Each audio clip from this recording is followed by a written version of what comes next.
Okay, I'm just gonna talk. It's day one. Another day one. It's fall 2023, Monday, October 9th. And today is day one of our 8-week fall challenge. And it was funny, I was at the gym today, and I got that day one energy, that day one motivation. And this guy asked me, who actually, he buys 1stPhorm gear, but doesn't use the app or anything. He just likes the gear and the supplements. He asked me kind of, hey, what are you doing? I said, I'm on day one, day one of 56. And he kind of was like, yeah, sometimes I don't know what I'm doing at the gym.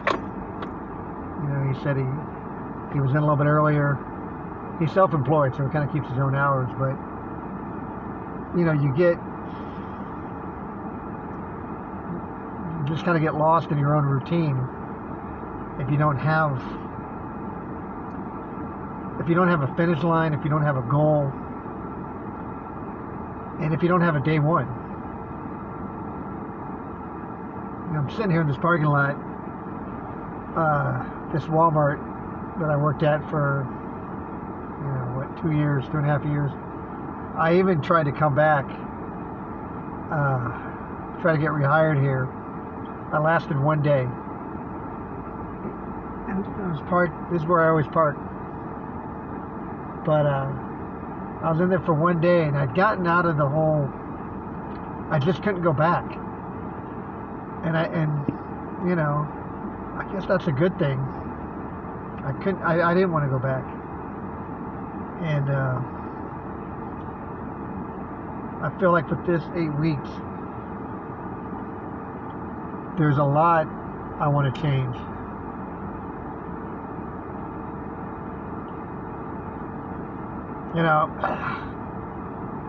I don't know how people do this.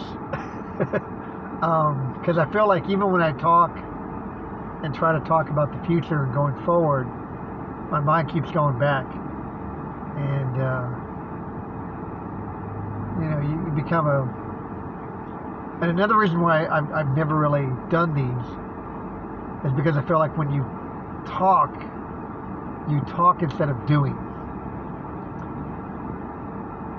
It doesn't matter the promises I make here. The only reason any of this ultimately matters is if I actually do something with it.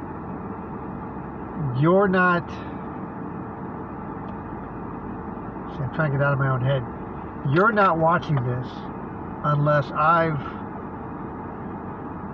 already done something that you know about, and you've now wanted to go back to the beginning to find out how I got there. And so, I guess it's like a lot of things. Like, you have to trust the process. There's a reason to do these, even if in the moment it feels pointless. I guess some self-reflection is good. There is, some kind of catharsis, I guess, about getting it out. I did stand-up comedy in New York on a real, stand-up stage. And I would talk about my life and things that had happened to me. And people would laugh, but reliving these maybe not so great times or whatever, it really got to me.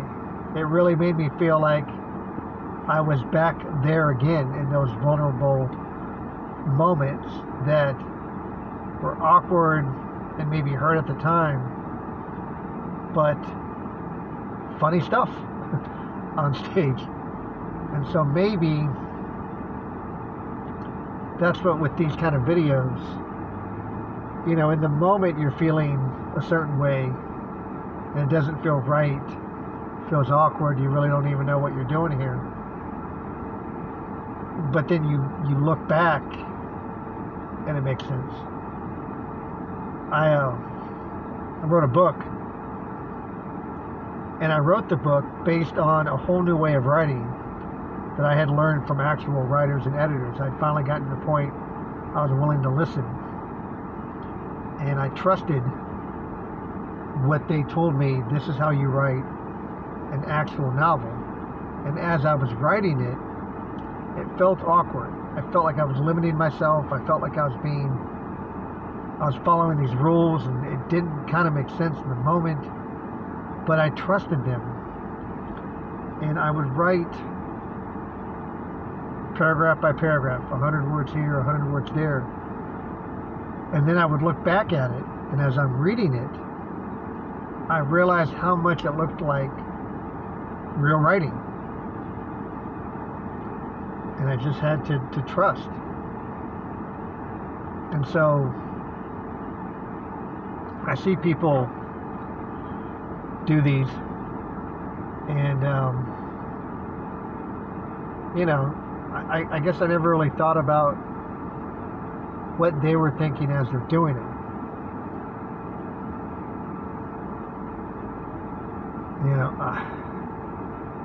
Maybe this is the way you're supposed to feel. You feel very small, but you have a faith in something bigger. Something pushed me. I was making pretty good money here. When I was at Walmart, I got to the point where I was working in as good as the job was going to get. I was working with a great person. I had great hours. The pay was good and going up, but I needed it. I needed a new day one. I needed more. Saw a video today about basically the audio, but the paraphrase of it was, what are you willing to do for you? Again, not talking, not making promises, not verbal, but what are you, or even not even what you're capable of, but what are you willing to do? And see, this is where the negative retro comes in. But quite honestly, I've never been willing to do the full work, to really maximize. I've done this for like 3 years now with 1stPhorm, and so this is going by season.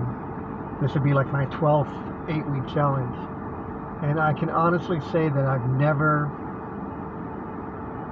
fully maximized the 56 days. Now, it doesn't mean working out every day, and I've definitely come to realize that. And the way my schedule is kind of working out now, I'm going to have almost mandatory days that I can't go to the gym, which might actually be good. But it's not about it's not about effectiveness. Maximizing the 8 weeks doesn't mean working out all 56 days. It would hurt. It would be sore. You got to give your muscles time to recover. Also, sleep is important. I've been on this new schedule for only a week, but my sleep has gone from 4 to 5 hours to 6, 7, 8 hours, and I can already feel a difference overall. And again, that's something smarter people than me told me. Just trust us. Just drink water, get movement, get sleep, and enjoy all this. There was somebody I saw earlier who's just he's always even more negative than me. But turn on the news. We live in America and we get to go to the gym. How bad is your life really that you can't change if you're willing to? So here we go. Day one. Bless it. Oh, let's do something with this. Alright. That's enough. I gotta go into Walmart. Which I don't work there anymore.